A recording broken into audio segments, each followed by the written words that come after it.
Live on a Thursday night. It is, it's a call-in show because, listen, us nerds know. We know. And we're all feeling it too. I mean, everybody's the same way, but we're all feeling it that maybe you need a little bit of help. Maybe you're burying your pride so deeply and trying to hide all of your inhibitions and all of your problems from other people. And we're here to help. And if it has anything to do with your feelings, your thoughts, any of the baggage that you have, well, fuck off, because we don't care. No, I'm kidding. just grass. Let's just keep it to grass tonight, and let's have a good time. All right. So tonight is a call-in show. We are trying to make ourselves available to help you out with any and all lawn-related problems. So whether you're a pro, an average Joe, anything in between, hobbyist, enthusiast, amateur, pro, we don't like labels here, do we, Ray? We don't like labels. No, we do not discriminate. I mean, this is a equal opportunity place where we tell everybody, and I mean everybody, when to fuck off. Exactly. and then that's the way it should be. So, a couple of things. Number one, Matt will be joining us, I think, at some point here this evening. We'll see. He is indisposed right now, so we are taking it to you live. Second thing is that we want your participation. It's a tough time of year. Everybody is dealing with weather issues. They're dealing with staff issues if you're a pro, dealing with timing issues, product issues, whatever the case might be. And we're here to help. So, Jay Pink, go ahead and open up those phone lines. Let's throw that number up on the screen. Oh, wait. We're gonna Are we dialing out? Yeah, we're gonna call out our buddy Eric. Knoxville Eric. Oh, yeah. The one that we did that lawn series on that never got finished. Well, it's really, the rest of it's a choose your own adventure kind of thing, you know? Who knows where it ended up? Pretty much. It's like, don't you hate movies that end too early and they make you like wonder what happened? Well, yeah. Matt's an artistic genius, and we're just going to have to live with his his homage to Stanley Kubrick in lawn YouTube world, I guess, that's really what it's at. So, all right, let's call Eric and hopefully we're going to find out what's going on.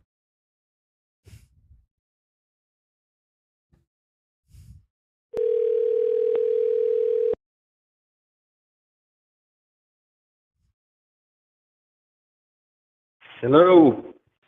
Eric, it's Pizza Hut. We want to know about your lawn. My lawn is ruined. It's your fault. It's our fault. No.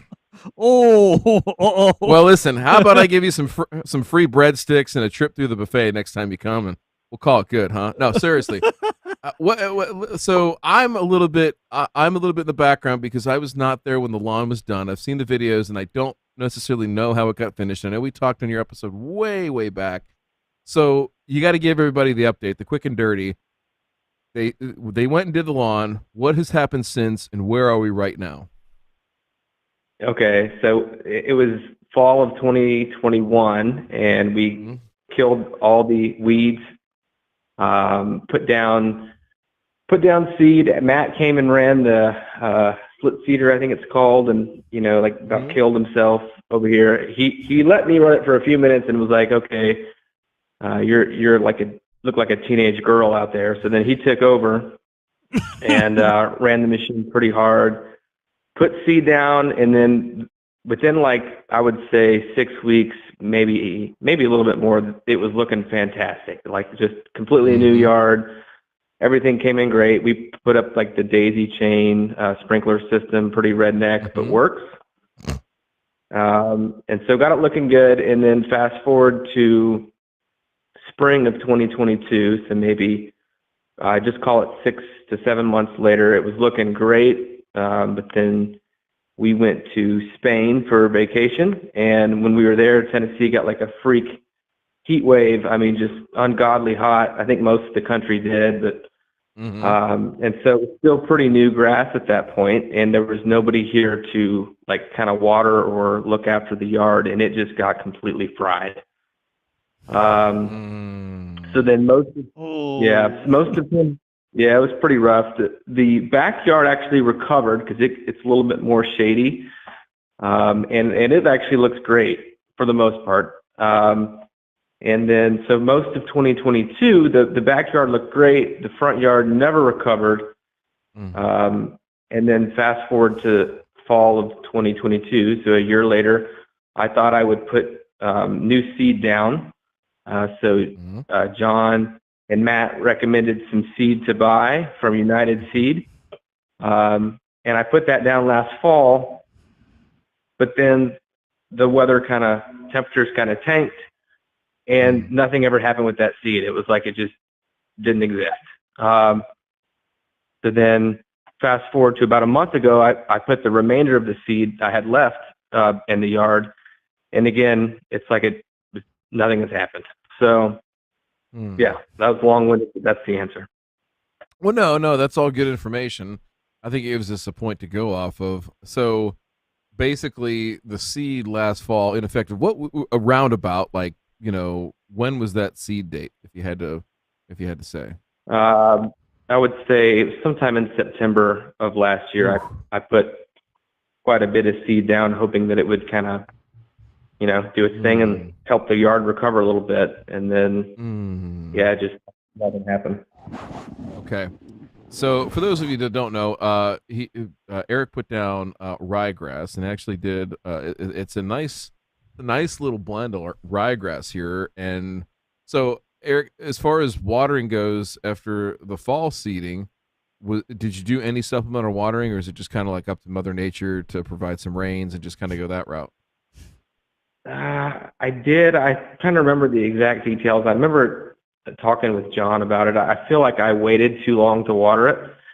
And then we usually, the month of September and October can still be pretty hot. And then instead we had just unusually mild temperatures. It was like as soon as I put that seed down. So I don't know that it ever got a chance to really kind of do what it should have. It was kind of an unusual fall for us.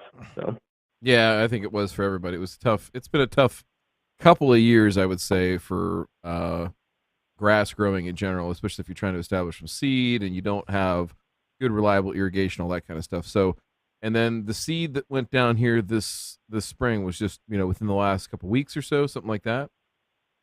Yep, it went probably within the first, I would say, like March 7th, roughly. I could go back and look at pictures, but I think that's when I put it down. Okay.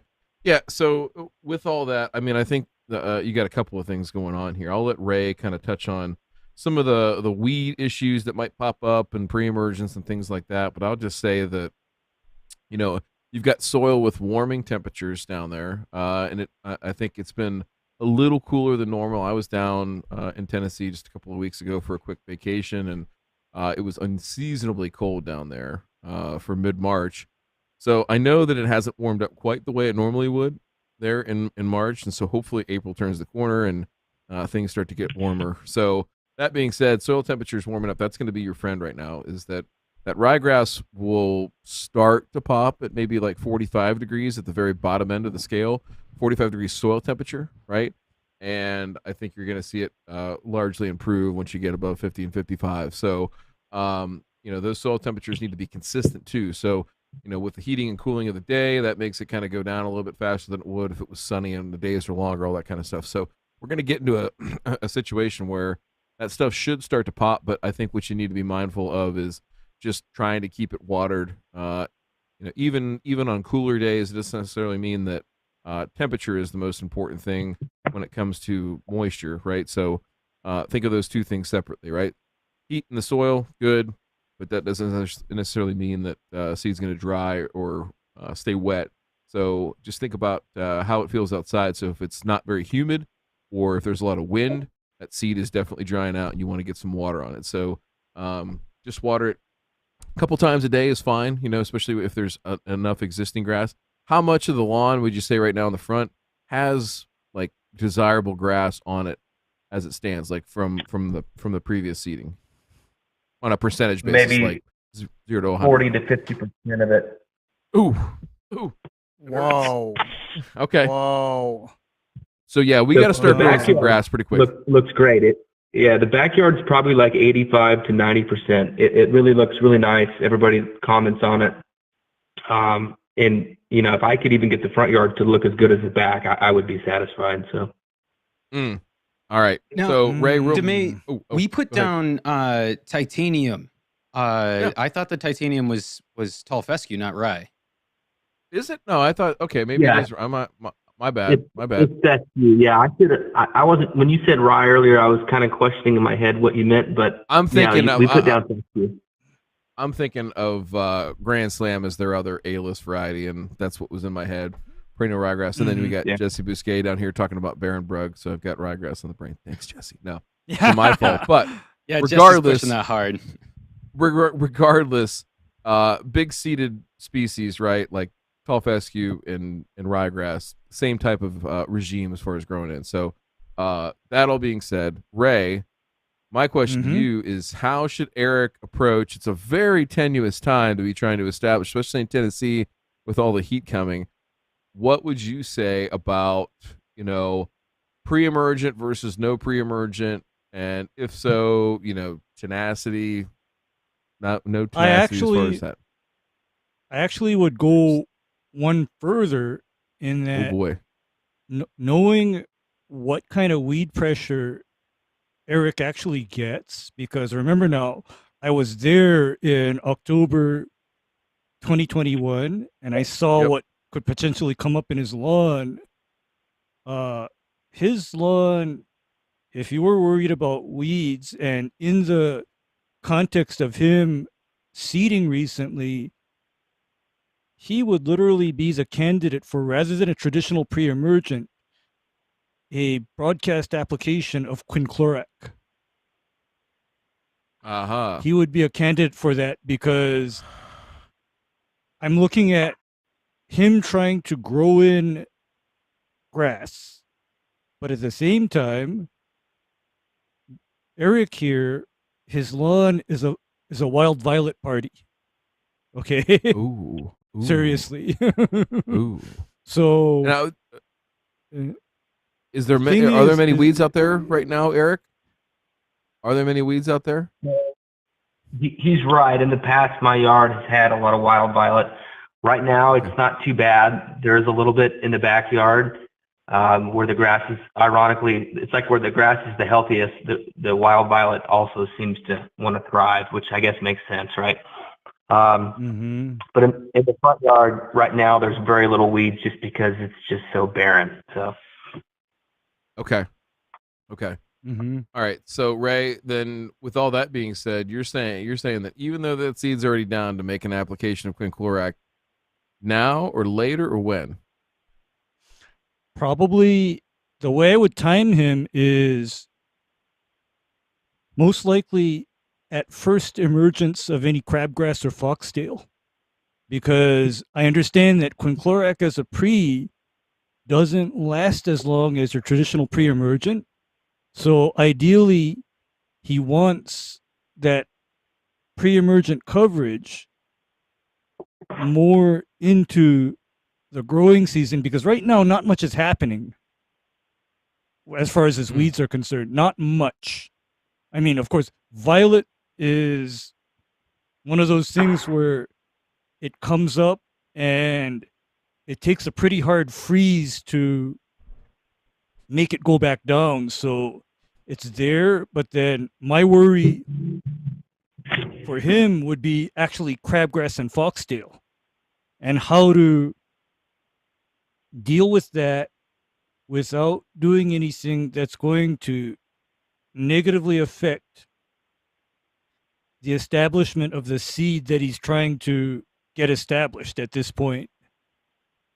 Because if you were not seeding, I would be looking at our traditional pre-emergence, but then because he did seed, not this time. Probably not. I can say Matt's overall recommendation was hammer it with 3/4 pound of nitrogen. Yeah, I mean, you could do that and try to push it and get going. Yeah, for sure. Yeah, feed it would be the other thing to do. Well, you feed it, and what goes along with the feeding though is water. Because based on what I'm hearing, what made the grass go away in the first place was a lack of water. And heat. That's what. And Yeah, heat. Well, extreme yeah, heat and long patch of dry spell. and a long drought. I mean, when you tell me hot weather and a long period with no rain, I basically would imagine that any kind of cool season grass would be gone. Okay, gone. You don't have it anymore. So kind of looking at the especially, a new yard too. My neighbor has a really nice yard of fescue, but his is more mature. And Yeah, his he's had was it for able a to while. recover. Mm-hmm. Yeah. Yeah, you were too new for that extremely hot weather in 2022. That was a bit too soon for that. Exactly. So Ray, looking at the forecast here, we've got 70 and then, scattered showers for the next almost 2 weeks in the forecast right now. this would be almost. I was going to say, if he does hammer it with the fertilizer, okay. And would you say yeah. AMS? Sure. AMS. Because there's an Ewing nearby me, and we can grab a bag.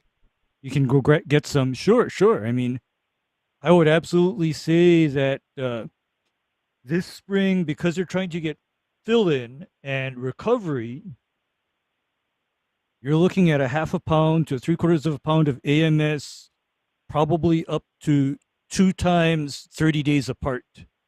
And of course, stopping feeding by June. No more nitrogen by June. Yeah. And then resume nitrogen, of course, in September. Once things cool down a bit. Eric, when do you leave? When do you leave for the Tundra meetup? The end of April, the 22nd. Okay. So if we fed it now, that would give you a couple weeks of mowing it, and then you could feed it when you come back. Yeah. Yeah, that sounds good. I think it's going to be a process, Eric. I don't just resign yourself or get motivated by. I'm not sure what the correct verb choice is here, but just know that it's going to be a process. It's going to be, you're trying to go from 40 or 50% to 60 or 70%, here by the summertime, knowing there's probably going to be some attrition, that there's going to be some unbearable heat. There's going to be some times where you're just not able to water it because, life happens, and that it'll be a process to get this established.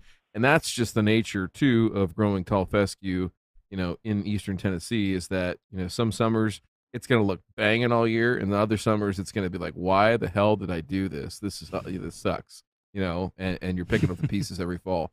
So just resign yourself to that. It's a journey. And, if you get it, when you get it right, it will be, you'll look at it, especially this time of year, every year, and be like, man, this stuff is great. Look how awesome it looks. And that'll be just a fact of life, there forward. So definitely feed it. Definitely be ready to spray some weeds here coming up in the next probably, I'd say 5-6 weeks. You'll definitely have crabgrass emerging and be ready to spray that out. That'll take care of some of your other ones. And depending on the health of the grass, maybe you can add a couple of things in the tank. But we'll definitely talk between now and then and see if we can't help you along a little bit more. But seed it, feed it, water it, and pray to God. If his concern was that the seed he threw at the beginning of the month was dead, would you feel that is the case given what we went through with weather, cold weather?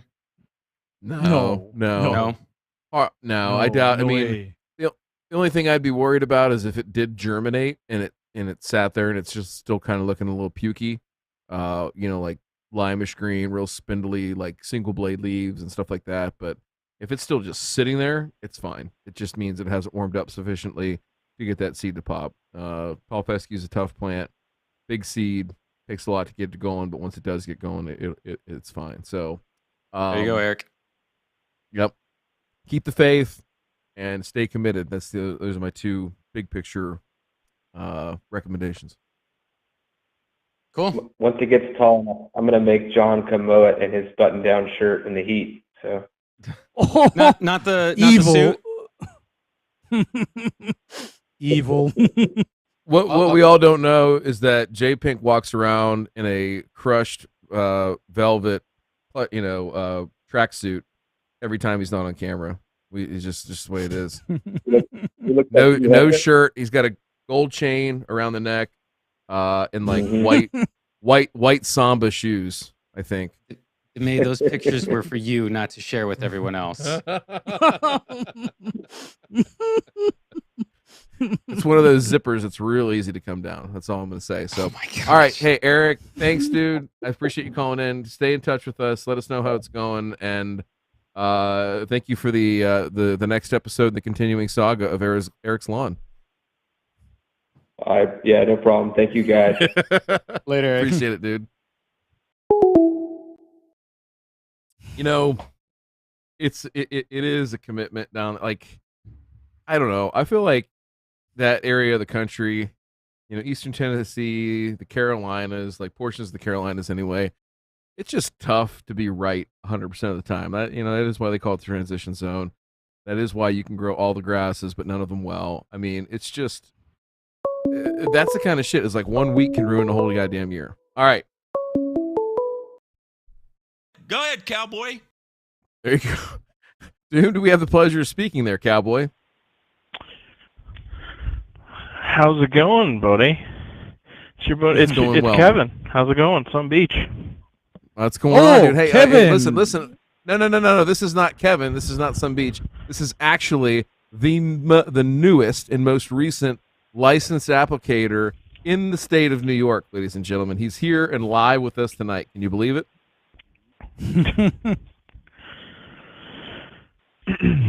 J Pink really pulled all the strings to get us on the show. Oh shit! What'd you do? Oh no, I got a cramp. I'm good. I thought you used the plug without the bubble end or something like that, and we're gonna have to go to the emergency room. But that's good. All right, anyway. No, it was double ribbed. You told me double ribbed. It's there for your safety and for the proctologist, the attending, to not have to deal with anything like that. All right, what's going on? You got some grading issues you were talking to me about, but I don't know if that's that or what you got for us tonight. So I was calling in to talk about those drainage issues. I sent J Pink some pictures. Obviously, I can't really see them because YouTube stops working when I call on my phone. I'll describe them to you. So I'll describe your pictures there's a to you picture in my own words. overhead that I drew on. That one kind of shows the overhead view back before we had some trees removed. Uh-huh. And the area around the pool stays fairly wet, obviously under the deck too, but I'm not really worried about there. And then around that big, it's a 1,000 square foot landscape area with that pond in it. Okay. And that is probably the wettest area from the tree that was removed just near the pool all the way to the property line. All right. And there's some other pictures you can see I took tonight that are towards the end. It kind of shows a bunch of sticks and stuff down. That kind of gives you an idea of what it's looking like right now with it's pretty good. A mixture of standing water, very muddy, unmulched landscape bed, and lots of tree debris. But all right, it never really dries out until June. What direction? Last year. Okay, so I'm looking towards a fence, and there's a shed in the background. What direction am I looking when I'm looking this way? When you're looking, if you're looking at that picture, the upper left corner is north. That's true north. So it's kind of the northern side of the yard. So it's already going to be a little more. Yeah, it's like northeast. That's where the shed is facing. Yeah, and so it looks like there's a lot of trees here, kind of on the westish side of the lawn here. So a lot of your prevailing winds are getting blocked, so it's not really drying out that way. Probably got some shade issues over there as well. You're getting decent morning sun, and this looks just really flat too. That's the thing I notice about it. Ray, So anything it's you see? actually it's hard go to ahead. see in the pictures, but it's kind of a bowl. The upper portion where Mm. the shed is, that's kind of like a little upper shelf. And if I had to guess, I couldn't find an app to give me elevations, but if I had to guess, it probably drops somewhere between 10-ish feet. It's like it's a Hang on. gradual slope. It's not like a big drop off, but Okay, it definitely I do all see a drains grade. into that landscape area. Yeah, I do see a grade. I do unfortunately see a grade where somehow, some way, the lawn is literally tilted into the non-lawn areas where, to me, by rights, I typically see situations where the house, pool, whatever, is literally constructed on top of a mountain, and the rest of the yard sharply slopes away from it. Mm-hmm. So So what I'm kind of thinking happened is these trees, because the 3 trees that are dotted on my property in the picture that has the drawing on it, those are all removed. That was 1 locust and 2 70-foot ash trees that are removed down to stumps right now. So those are going to get ground or dug out. I haven't figured out which I can actually do yet this year. So there's going to be some regrading. We're also getting a chain link fence put in. So there's also going to be more grading with that, and I'm going to have some extra dirt. But what I kind of think happened is the neighbor has 5 dead ash trees in her backyard alone, and I think that kind of just raised up. It kind of just raised up her whole backyard right along the property line, and it kind of got rid of the natural swale that I feel like was there, because at the bottom left side, that northern edge where it is on mine, my neighbor right next to me with the pool and those dead trees, she has a storm drain. Yeah, I was gonna say. I mean, it's like typically it's buried under pine trees, but that's where it is. So I could tie into that if I had to. I just don't know how to get there effectively without having to dig up her yard. So that's going to be a challenge. Out. Well, so man, there's a lot to wade through here. So, number one, you're going to want to get your fall going back towards that drain. Obviously, I mean that's priority number one. It does look like I see what you're saying now. That I see this, I see your previous one with shed and kind of how it's generally going over that way, right? It's kind of falling. If I'm looking at this picture with the shed and the first big tree nearest in the foreground, it's kind of falling towards us and towards that tree in that general direction over towards the neighbor's place where that drain would be. And so, you're going to generate some dirt from the fence, but like not an appreciable amount. I mean, this is one where you got 3 options. It's really 1 or 2 or a combination of both, which is, you're going to bring in a shitload of dirt and try and grade this, with fall, basically match the elevation of what your shed is and make that fall a little bit steeper, right, going over towards that drain. It sounds like this drain, though, you're saying there's some pine trees and stuff around it. Like, is it covered over completely or what? No, so I wouldn't say it's covered. Like, you can still see the grate. Like, if I dug down, I'm sure I could punch a hole in the side of it, even though I'm probably not supposed to do that. I never heard that. So if I was supposed to run French drains. I wouldn't be opposed to running them. The neighbor said I could do, if I need to do something, I can put stuff through her yard if I needed to. So the 3 options I had in mind was, obviously I'm trying to keep costs to a minimum because we aren't going to live in this house forever. One thing I had saw you doing on your sports fields was the sand slit drainage. So part of me thought, well, I'm going to have a trencher out here because I do have some irrigation work to do in the front yard. Mm-hmm. Maybe I could dig as deep of a trench as possible, backfill it with sand. Maybe that would help. I'm not sure if it would. Oh, it absolutely would. And I think if you kind of carry that all down, going that route, you're gonna have a decent amount of. So you could do it that way. Okay, so that's not a terrible idea.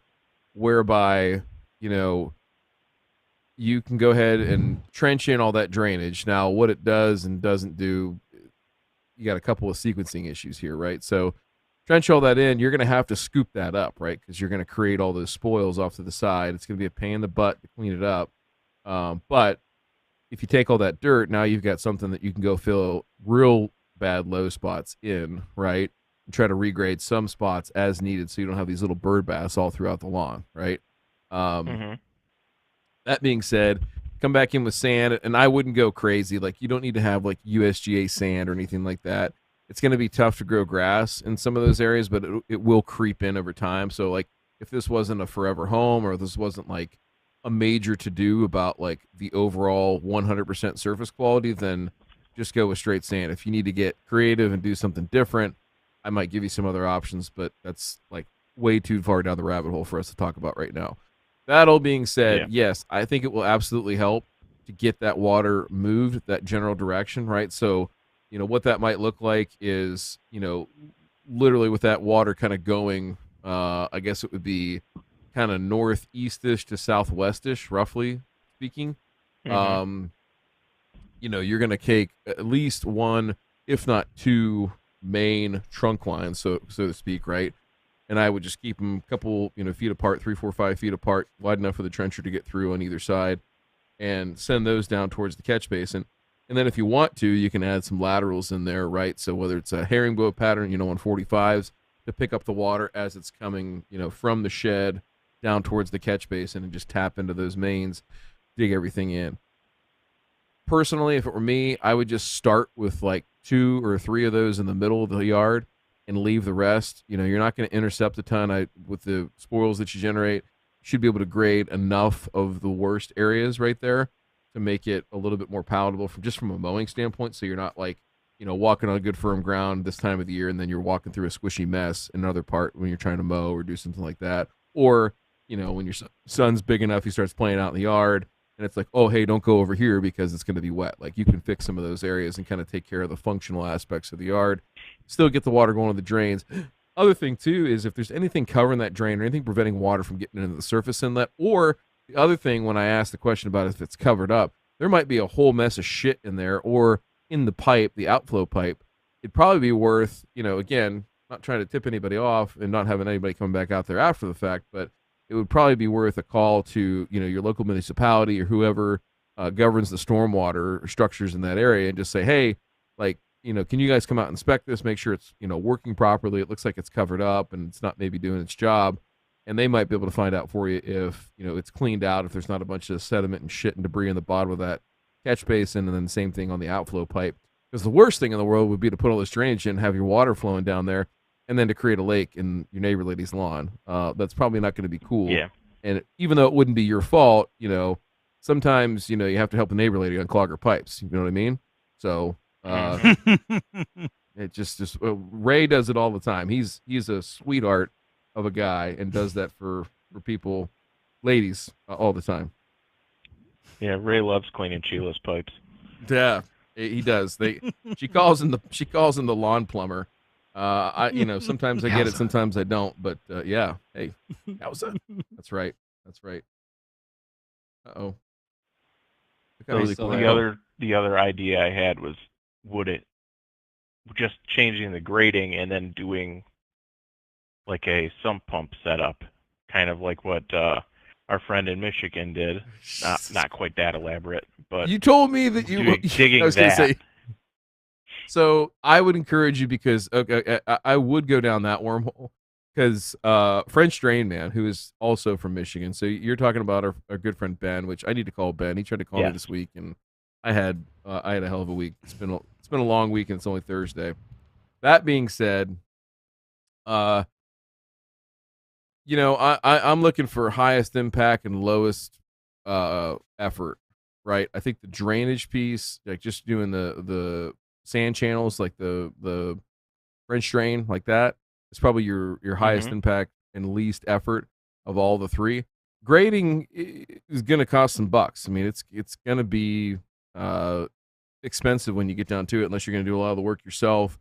and where does the soil come from and all that kind of stuff, because you're just not going to generate enough soil out of whatever trenching you do or fence construction or anything like that. It's just simply not going to happen. So I think that's one thing too, where unless you do it 100% right like that, you're just going to move the water somewhere else and have it be a problem. Yeah. So and that's what I'm worried about, because it's I would already encourage- kind of ruining this landscape area, I would especially encourage in you the to go spring watch. season, Oh, because we're very wet here. have you ever watched the gentleman named French Drain Man on YouTube before? I have. Okay, French Drain Man. I I think, watched Ben's whole build, and then I've watched a bunch of his other stuff too. So I'll have to check out. Is there any particular video you have in mind? Yeah, there's a couple of them where he's dealing with the same thing with a yard that's got piss poor grade and it's very flat in general, and or it's to the point where water's trapped in the middle of the yard as opposed to where it should be out on the edges. And like his system, while it's not for everybody, you could make your own or roll your own FDM style system in that yard and probably do a self install. Like if you go rent a mini for like a weekend, it's the Mini X, you could put in all the same kind of stuff. If you want to use his tile, like the Boffman tile that he sells is pretty cool stuff. It's nothing super special. It's just different the way that they make it, and it allows more water in. That's about it. But you could kind of, like I said, roll your own with locally available materials and do a similar type of setup. The thing that you need to measure, though, is from the shed down to that catch basin, and from your low points out there in the middle of the yard to that catch basin, exactly how much fall is there, right? So you can do it the old string method, right? Just set up a stake at either end and pull a string out level and just check it, make sure it's level all the way across, and you measure your fall with a tape measure from string down to the ground.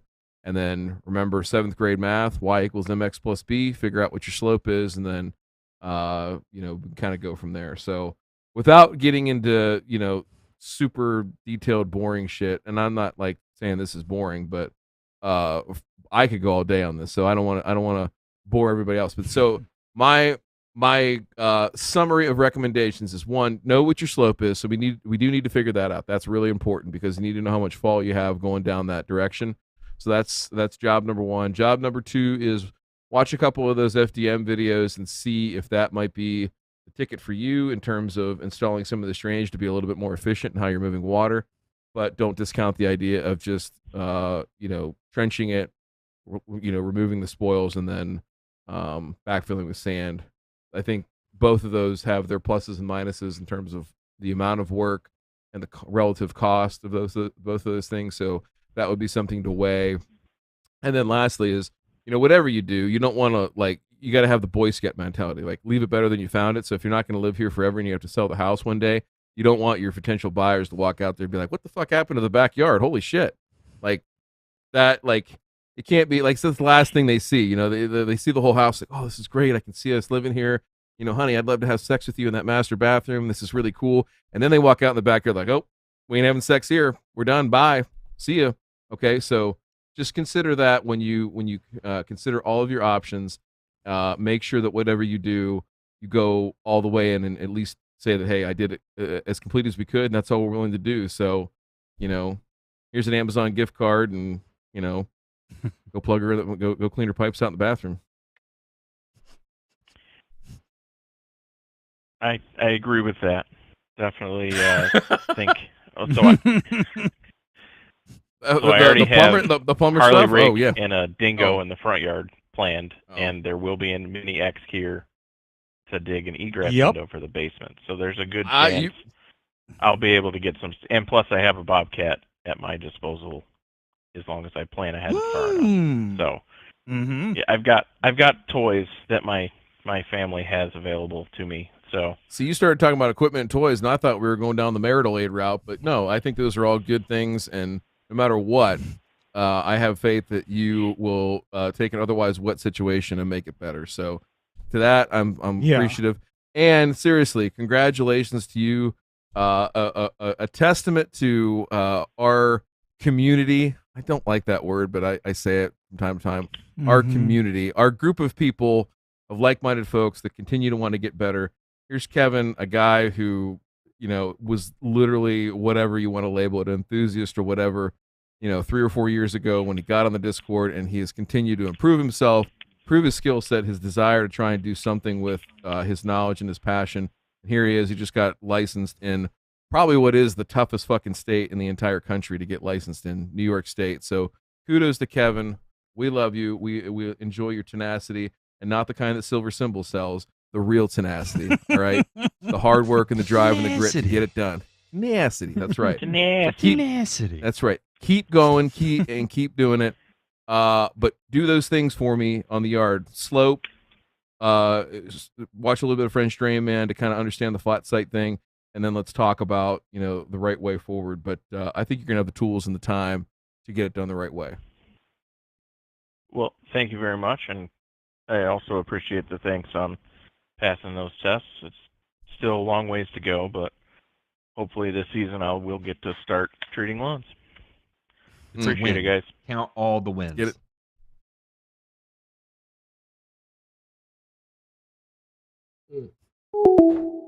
There he goes. There he goes. Yep. Wow. We should do. Can we change the hang up tone to the turkey gobble? Is that possible? Or is that a Google Voice thing? I could probably hack it. Ask me again next week, to me. I'll work on having that done for next week. Can we break into the Skype code? Can you view source on Skype and redirect the? Yeah. So actually, yes. Gobble.wave. Basically, that's what I'm gonna do, and then just make it so it always loads that special portion when we go to do it. Fuck. Not an IT guy. No, somebody. Yeah, Talking you're not an about IT guy. Yeah, but if we could hotwire something into a fucking VFD at the plant and make it do the turkey gobble, by golly, we got the right guy here. Yeah. Like gotta I can make a fireball arc that you have never seen before with 460. So hey, Matt's the kind of guy that's got like 60 pairs of tweezers in his drawer, ready to put a fucking jumper across something to make it work. What are all these paper clips for? Don't worry about it. It is weird sometimes. Who Go we ahead, calling? cowboy. Who is this? Hello. Hi. Hey, Hello? who do we have the pleasure of speaking with? You sound coherent. Oh shit, son. Yeah, this is Aldo. Oh, see? Aldo! Shit!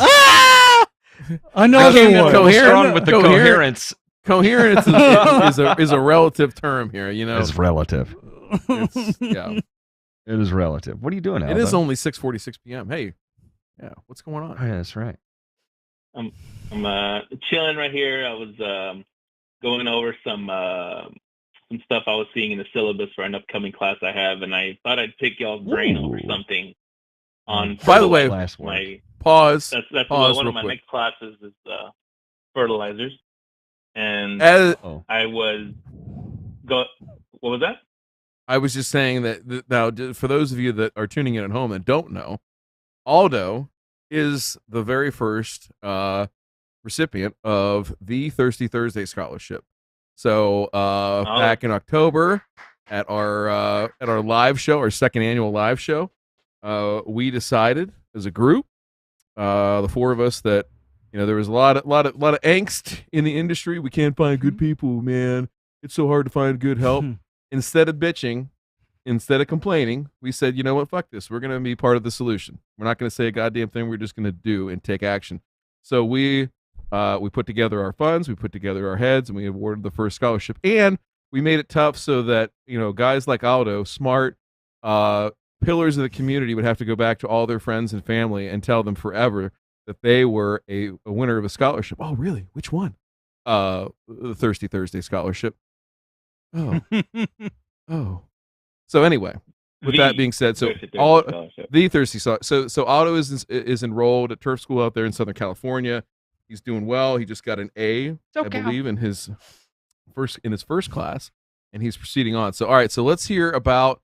You were asking me test questions on the Zoom that we had Saturday night as a group, and it really threw me for a loop for about 3 seconds, and then anyway, so let's dive in. What do you got on the syllabus here? Okay. It's pretty vague. It's week one. It should be based around this, week two, this and that, and then one of the weeks I saw N sources and their effects on soil. So I was just looking at some reading material that I have here around, stuff that you guys have shared and whatnot, and I was just thinking which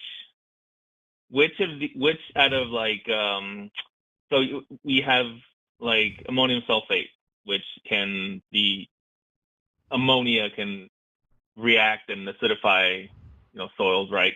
And you have things like calcium nitrate that you're adding calcium into the soil profile, which can increase the soil pH. I mean, both of these, I think it's fair to say, very minimal. It's not really going to move the needle, whatnot, right? But say you had, I guess, my question was going to be, which of these can have more of an impact given you had, the same soil? I know it varies between like soil type, sandy versus clay. I don't know if grass type would perhaps have any effect on the effect on calcium nitrate versus ammonium sulfate. I don't know if y'all can maybe elaborate on that one a little. I think if we have the same, this is where it gets difficult, because if the soil has the same buffering capacity, right? Like you kind of you would almost have to start with it at equivalence on opposite sides of the scale, because pH is logarithmic, right? So say you started with the pH of 5.5 and you applied calcium nitrate and measured the rate at which it increased versus a pH of 7.5 and then measured the rate at which ammonium sulfate decreased pH.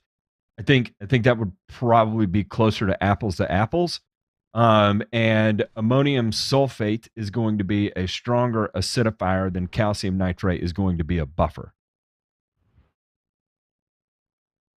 Okay. Correct. And the other thing to consider as well is the fact that when you apply calcium nitrate, you are applying, if I'm not mistaken, calcium nitrate is, I believe, 15 or 16% calcium by weight. And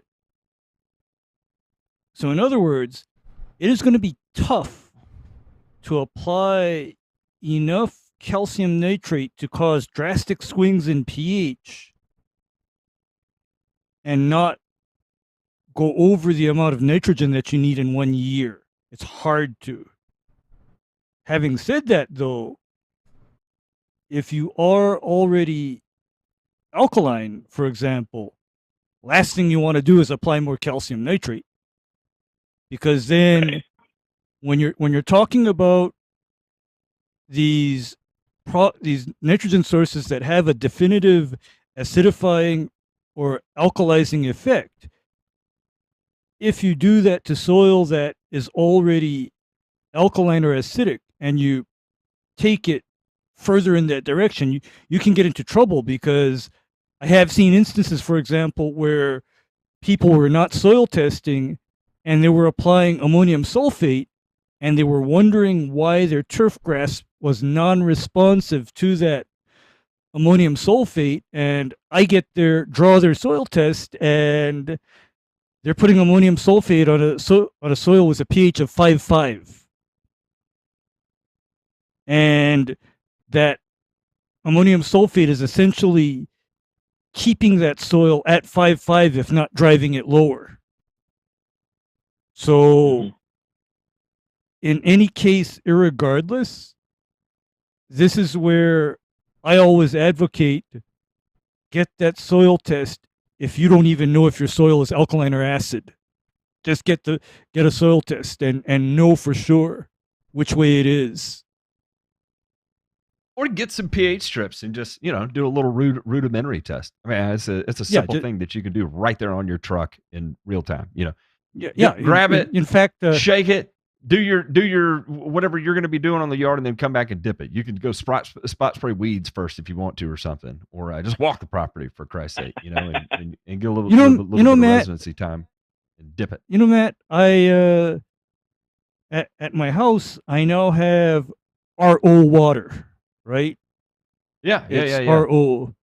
And so that's almost as good as distilled. So I basically have unlimited water supply for actually doing that kind of what I call a rapid pH test. Mm-hmm. And I'm also familiar with this indicator called bromocymol blue. Oh yeah.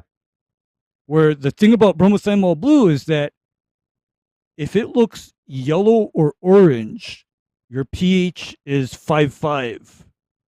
If it's green, your pH is 7. But if your pH is above 7, then it looks blue. So that's a very handy pH test. And also, I also have the those litmus test strips that read between 5 and 8. And so again, yellow is 5. You need lime, and if the test strip turns blue, Houston, we have a problem. Yeah, and if it's burnt orange, that means it's probably phosphoric acid. You're not growing anything in it anyway. So. Yeah, exactly. Exactly. Was that a question that was actually showing up in the course of the class? Was which one had a greater buffering effect to the soil? No, not at all. And as a matter of fact, like my classes start till next week, so I was literally just looking at the syllabus and just kind of going over the weekly topics of discussion in the lecture.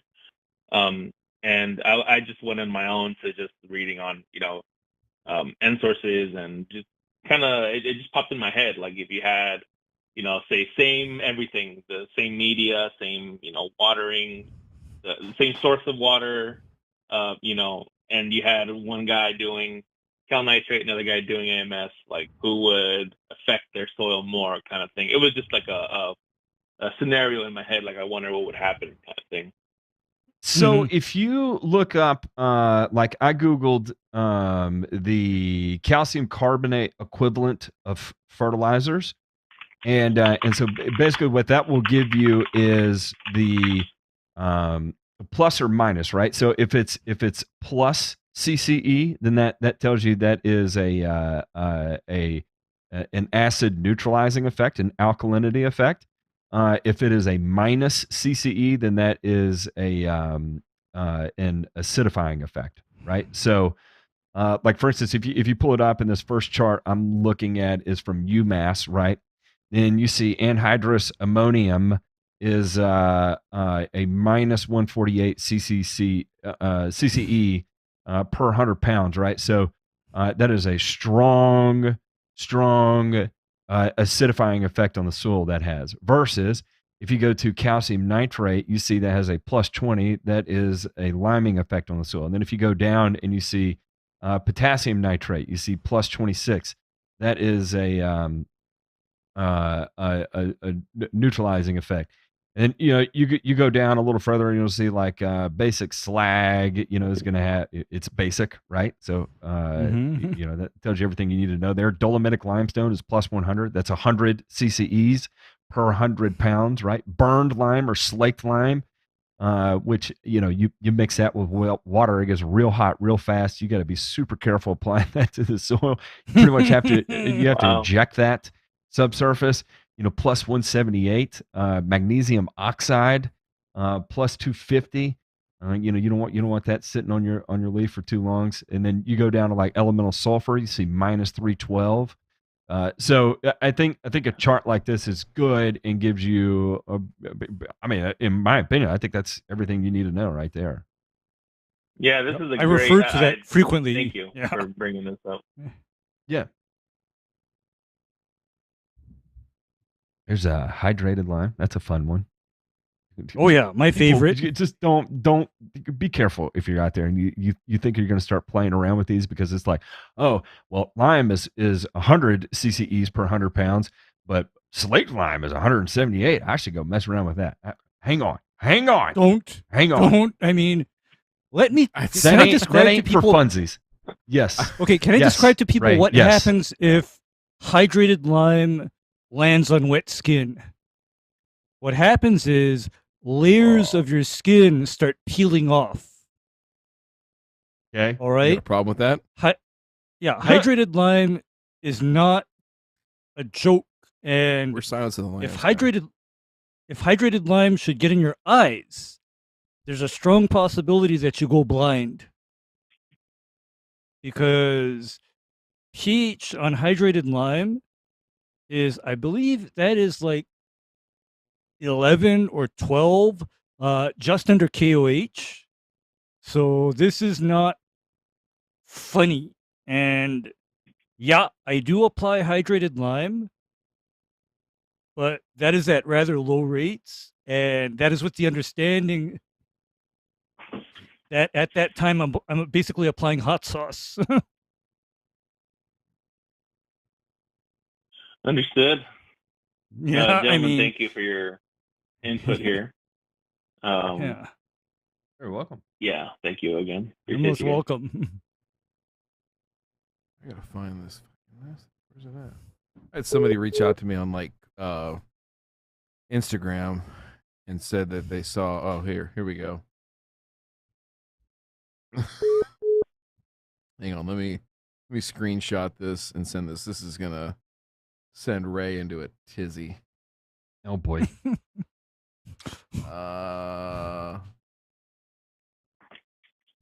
Hang on a second here. Send it to JPEG. And here you go.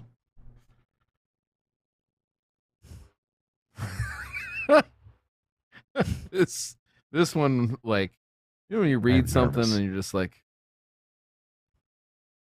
The pic on my work phone, so we'll have to send it, but at work we have some potassium hydroxide flakes we were throwing away. I was reading that it's similar to a liquid aeration Holy product, so was shit. asking about if that's true. Oh my Okay, god. look, Oh, for boy. anybody that gets a wild hair up their ass and they think, oh, okay, the Air 8 product has 5 units of potassium from potassium hydroxide and a little bit of humic material in it. Therefore, I can do the same thing. You can if you understand math, right? If you think you're going to go get some potassium hydroxide flakes and throw it in your tank sprayer and go apply liquid aerate, you are in for a rude fucking awakening real fucking fast. I will warn you. When you dissolve potassium hydroxide in water, you have to be extremely calculated with how you're doing it. And I'm not going to give the math on how to do it. You can ask John Perry. I'm sure he'll gladly tell you how to do it because he'll laugh at you when you attempt it the first time because you're going to make a gigantic mistake and probably end up hurting either yourself or all the grass that you end up spraying. But it is a very exothermic reaction. If you look at that placard on there, right? Do you see those placards? Mhm. That means don't fucking do this. That's all you need to know. The exclamation point is just for emphasis. Wait a second. Don't They do put an this. exclamation point just to say, holy shit, don't fucking do this, right? It's very Yeah. exothermic. It gets very hot. And if you've ever put anything extremely alkaline on your skin, it feels like oil is on your skin, right? Well, that's not. That's because it's dissolving the fats that are in your fucking skin, okay? And so that's literally your skin beginning to melt. In fact, if you were to take your hand and submerge it in potassium hydroxide overnight and you pulled it out in the morning, it would be white and then the skin would just peel right off as you took your hand out. And you'd be like, wow, all right. that was a bad choice. so I Don't need. fuck So around what with I'm hearing, KOH. what I'm hearing is I need 5 units for aerate, Yeah. but how many do I need to make my own KY warming liquid personal lubricant at home? Even less. Nine. Less. And Oh, the Niner. I'll Okay. just stick with spit. okay, Devil's because fun fact, everybody, KOH is commonly found in oven cleaners. You know the no scrub oven cleaners where you spray that on and then you wipe it off an What- hour later. Let's That's let's KOH clear the air here. right there. Yeah. do not want anybody going and spraying Easy Clean and an aerosol can on your fucking yard. So just let's Yeah, close that don't. loop down right now. Yeah, Dadgum, do man, them not- guys yeah. on the grass factor, they told me to go down there to Dollar General, get me some of that Easy Clean, Put it on my yard. Gosh darn, it's draining great. It's great. Yeah. It's draining great, Outside and then of aerate, I know that Ray likes to use this to clean out his tank. That says a lot about what it can do. His tank? yeah, because you know what? No. What Aldo is talking about is a half an ounce soap and per water. gallon of water recirculated in my sprayers. Oh yeah. I use that to destroy any kind of like sulfuron, methyl, or Celsius residue. I just throw that in the sprayer and let it hydrolyze whatever pesticide residues I happen to have in the sprayer. Then pour it down the drain. Just kidding. All I'm saying was a joke. is at least, yeah. All right, Jimmy. At least this guy asked the question. Sometimes it's better to ask. It's good to ask a question. All right, Aldo, thanks for calling in, and best of luck to you in the in the next classes. Keep us in the loop. Appreciate you guys. Thanks. JP, go fuck yourself. Got him. All right. Got him. All right. So, anyway, hey, welcome, Matt. I didn't really. Oh, somebody's calling. You're good. Oh boy. Hello. Hi, can you hear me? Yes. Yeah, loud and clear. What's going on? Surprise, motherfucker.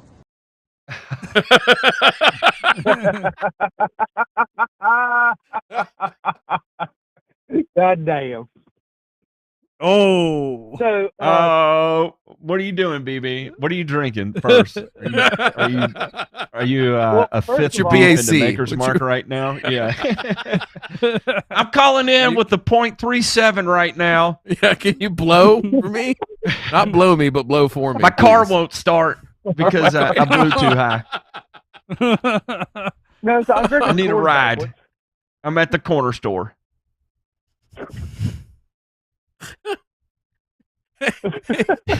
No, he's at the local How are site you? one. Blue Don't drunk worry, at the I local rode site my one. Beast races at site one. There you go. All right, what do you got for us? All right, so I got a question. I've posted a couple of soil tests in the Discord. If I need to, I can pull them up, send them JP if he wants to pull them up. That way y'all can go through this. Let me know if I need to. But Well, I know potentially, Ray what's your had mentioned question? something about a 111. No, Ray had mentioned Okay. based off my soil test, just run a 111 program on it. Okay. My question is now, readily available. I have a 17, 717, 1919, 21, and then I have a couple others that have a built-in like prodiamine, or they also have prodiamine, or they have something with iron. With Ray's recommendation of running a 111, Hang on. Let me stop you right there.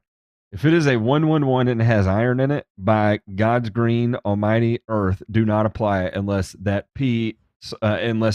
iron source is EDDHA chelated.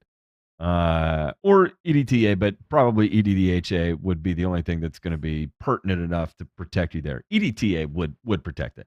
And it's so rare, like 99.99999% chance that you're going to see iron EDTA in a granular fertilizer. No one is going to spend that kind of money on it unless you're a fucking psychopath like me. So and like literally I had to manufacture that in order to bring it into existence, because you can't fucking buy it that way unless you get it from a greenhouse or something of the sort, in a soluble form. Anyway, and the reason why is that maybe soluble too.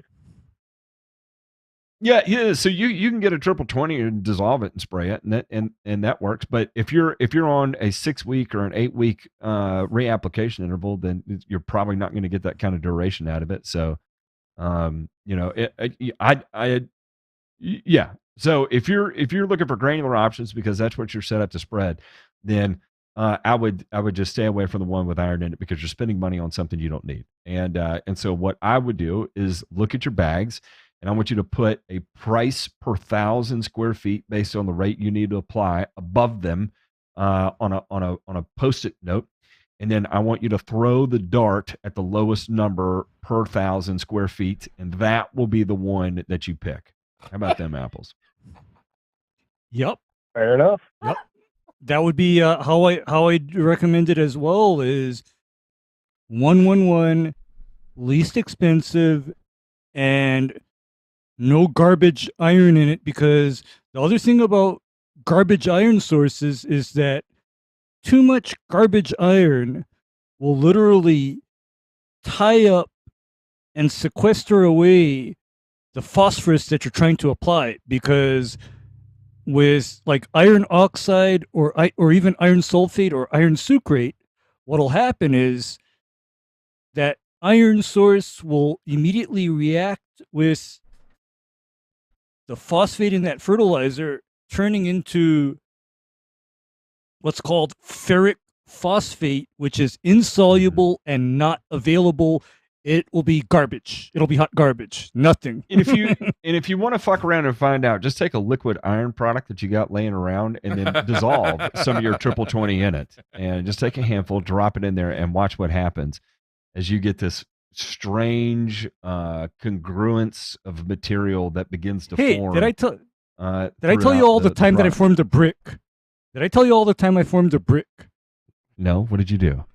Only one time? I've made a few of them myself. I tried to put ferromech and my 20 together. Don't do that, yeah. by the way. Yeah. Don't do that. You make that mistake once. I was wondering. Somebody texted me. Go ahead. I was just going to say, someone texted me the other day, and this is one of those situations that you can find yourself in on accident. So I don't want anybody to beat themselves up when it happens. It sucks when it happens because you have to clean it out. But the fact of the matter is that a lot of times there's just a lot of product interactions that you're not aware that may take place. For example, someone was spraying a slow-release nitrogen, and then they were bumping it up with ammonium sulfate. And most forms of liquid slow-release nitrogen are going to be methylene urea. Methylene urea is basic, and ammonium sulfate, we know, is acidic. And when you bring those two in contact together, it will begin to cause some polymerization of that methylene urea to occur, and you'll get these solid, viscous, jelly-like materials that'll form in the tank.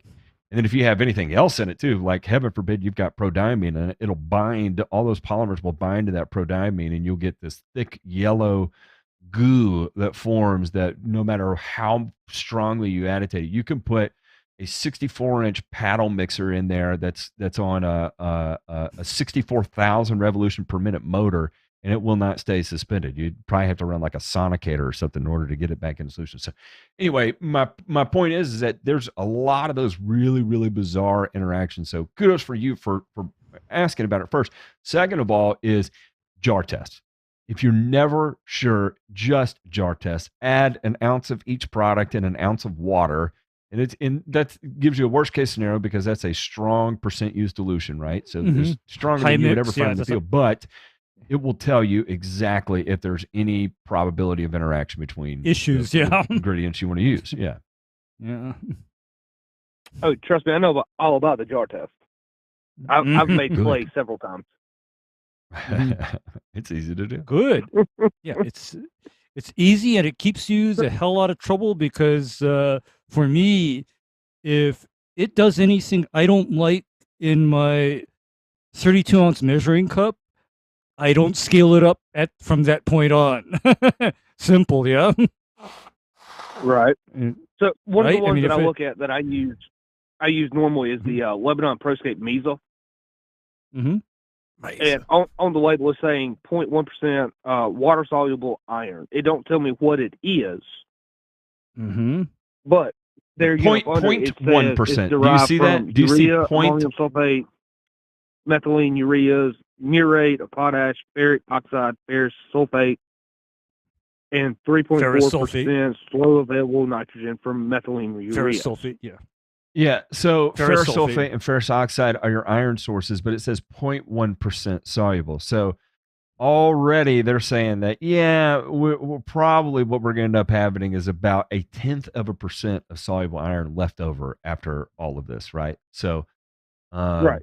And they're putting it on there, but granular sand 0.1%. 0.1% is the number you're looking at there, versus like 1%. So that's a 10x factor that if you have 1% soluble iron versus 0.1% soluble iron. And the thing is that if you had only ferric oxide on the label, that soluble iron level would be 0.0000001%. So, yeah. And probably the ferrous sulfate is just from like, non-completely reacted ferric oxide. more than likely. It's almost like an accident.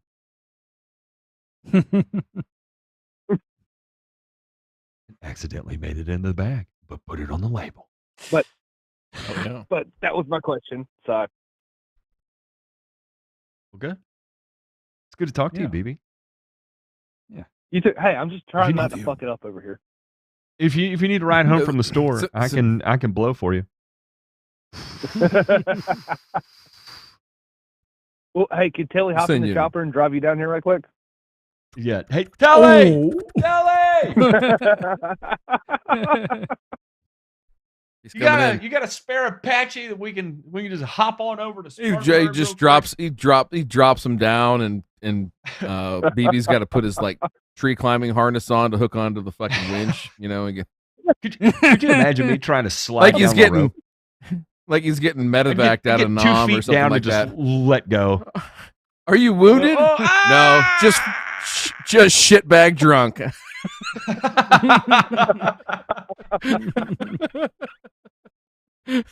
No, sir. All right. Just sauced.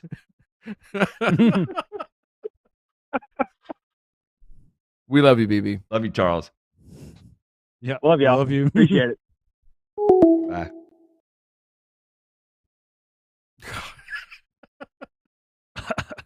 Oh man, Have to bust yeah, his balls. you have to. He needs it. He needs somebody like that in his does. life. Caller. Caller! Hello. Wow. What We is scared them. happening? Oh, we did not. Oh, How the hell are you? What is happening, fellas? Hey, Hey. did you watch? Now Matt's got to sit there and tune in and watch. Dr. Shaddix came on and talked to Robert and Cam here last week, and it was. I did. I caught some of it. I think it was maybe even better than ours, just because I think Shaddix was just getting his feet wet, was just kind of getting the sea legs under him on this whole yes. being on camera and talking live, and he was feeling it. He was feeling the flow when he got on there. So we were, sometimes the first love is the deepest or something like that. Sheryl Crow said that one time, and we love the Dr. cut. Shaddix, but cut the deepest. Is that what it is? Is she a cutter? Cut She- is the she- deep. Yeah. Is she the? Is she- Because is she a cutter? at first you're all That's ballsy, the one. and then after that first cut, you're like, "Ooh, shit, that hurt." We're gonna go not quite so aggressive next time.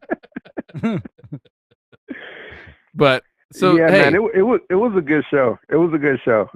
Definitely appreciate him for coming on. Definitely appreciate y'all for throwing that alley oop. Yeah, y'all got him started, so he was ready to go on the road after he did a show with y'all. that's right. we were the first stop on the Travis Shaddix Lollapalooza on the road tour or some shit like that. So anyway, but hey, so what's going on? We were chatting on the Zoom this past week, and you had listen, Matt. We had our episode with Cam. I don't know what it was, a month ago, something like that. Maybe a little bit longer. Yeah. And man, dude, you can tell this guy's an engineer because he's just winding this plan tighter and tighter and tighter and tighter. And when they go to do it, man, it's just gonna it's just gonna be. I think it's gonna be perfect. I really do. And I feel like whatever doesn't go the right way, he'll be like, "Oh yeah, I thought of that in 6 different ways to fix it already. Here we go." Hang on, let me flip through my spreadsheet on page 77 over here. Right. over on row 1058. Yeah. Yeah. We got Let me we search got my an pivot alternative for table. that. Yeah, I put this in Tableau, and the flow chart took me here. So like whatever. Hang on. So yeah. Found Yeah, it. we're back. So what's going on this week? What's the development? What are we talking about this week?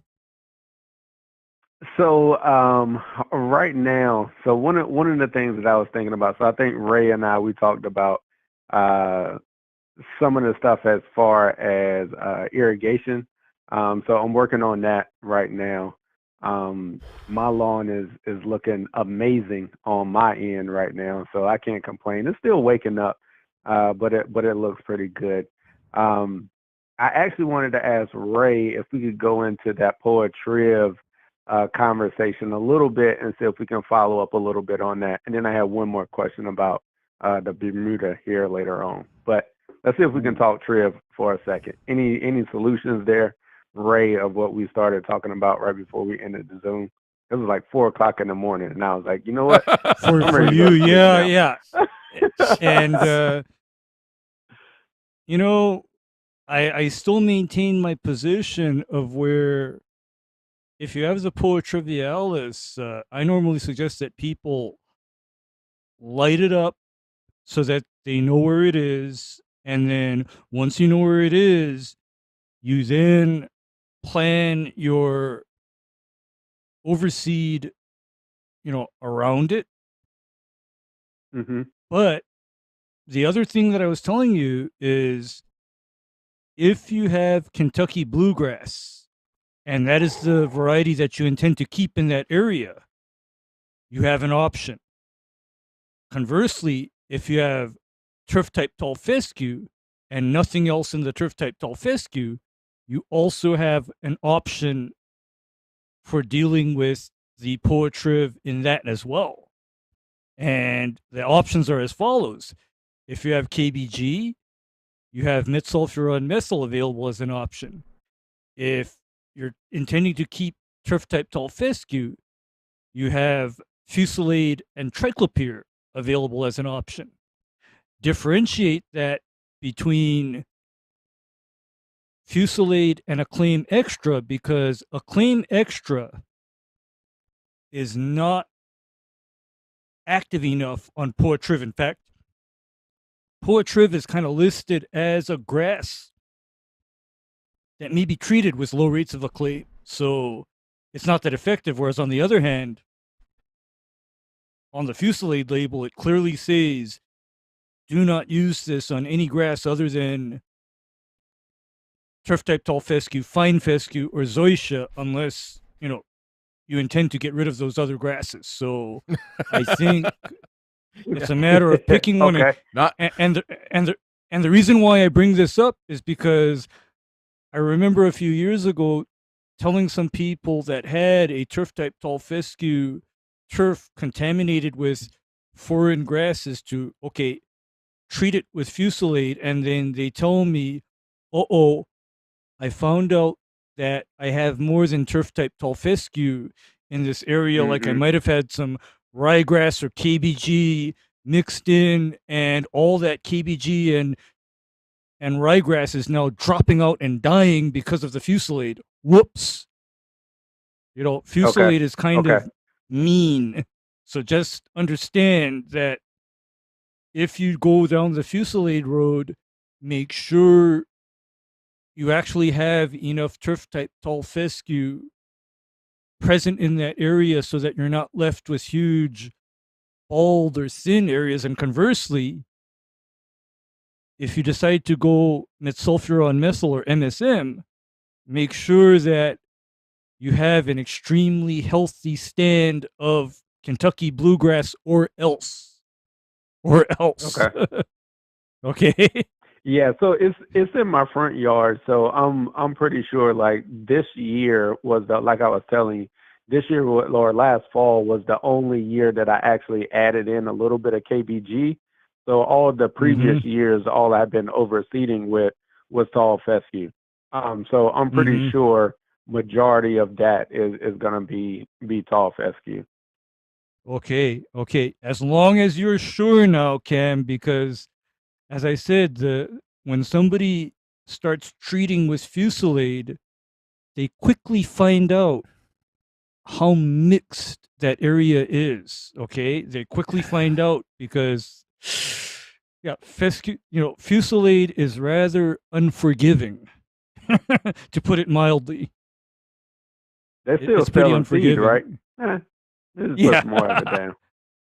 Yeah, I'm just saying though, just so that you're not shocked or surprised when Yeah, more of the area starts dropping out than you thought. I mean, because yeah. yeah, it's one of those cases where you're gonna know 30 days from the time that you applied it what you actually got. You're gonna know. Okay. All right. Well, we're Okay. supposed to get some rain in here on Saturday, and then we're going to be cleared out for the next couple of days after that. So I'll probably go down. I've got both of those out on the shelf right now. So probably after this rain and stuff passes and it dries up a little bit, it's only like 3 areas that I can spot treat anyway. I don't have to do like a blanket app or anything. So I'll go out and spot treat them here in probably a couple of days after the weekend. Yeah, that sounds like a plan. And the good news is that if you mostly have trip type tall fescue, when you spot treat it or area treat it with the right rate, the Poa trivialis is going to take a hit, and then the turf type tall fescue is going to stay, and you'll know what you get. Yep. Okay, that works. All right. So my next question is timing on the Bermuda sprigging. This was one of the things. So I talked to Jason over at the side farm, and right now they're kind of looking at maybe having sprigs available for the iron cutter like around Mother's Day, possibly. But what I'm planning to do, he was like, for Memorial Day for sure they may have them, but I'm thinking about pushing the sprigging job back to like that first weekend in June, just to try to see if I can get a little bit more viability out of the sprigs, because we're up here in Maryland, like everything warm season is still dormant right now, and the weather is not really looking too promising for like the next 3 weeks. So I'm thinking like the green up on the sprigs and having them viable and ready to go may be delayed a little bit. So what's you guys thinking on as far as North Carolina sprig job with Bermuda in early June, or should I wait a little bit longer? Send it. Send it June, because I'm thinking you want at least 3 months of warm weather for growing. Yeah. So June. In fact, how are you condition wise in mid-May even? How are you? I think in North Carolina mid-May I'm a go, but the problem is I'm getting the sprigs from up here. So and even talking to Jason at the side farm here in Maryland, they're kind of iffy given the way that our weather has been. We've been cool. I mean, anything warm season hasn't even started to come out of dormancy, like at all. Right. And then the next 2 weeks, we're not even getting it. We haven't even hit the 70s yet, like through the like first week or two in April. So the weather's moving slow up here as far as it waking up. Okay, so it's like winter is hanging on. Understood, because I've been through some years where it is March and April and it's still low 70s here in Hawaii. So I know that can happen, where you have a winter that's not going away yet. Yeah, that can happen. Yeah. Mm-hmm. So Ryan, what are you thinking as far as wait till Memorial Day sprigs, getting sprigs around Memorial Day, going down with the sprig job early June, or what's your thoughts there?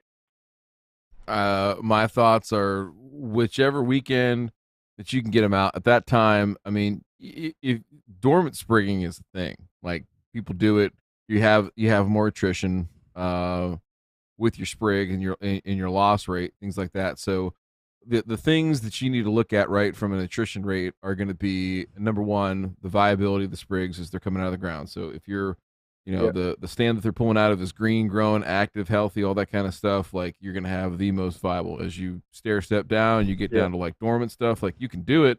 And if you get green tissue in there that's going to pop when it warms up, all the better. But you're definitely going to have a delayed response in how quickly that stuff grows in. So anything on a sliding scale from, again, dormant sprigging all the way up to healthy green viable, that's one thing. The other thing is going to be obviously the weather, right? And I think we talked about this.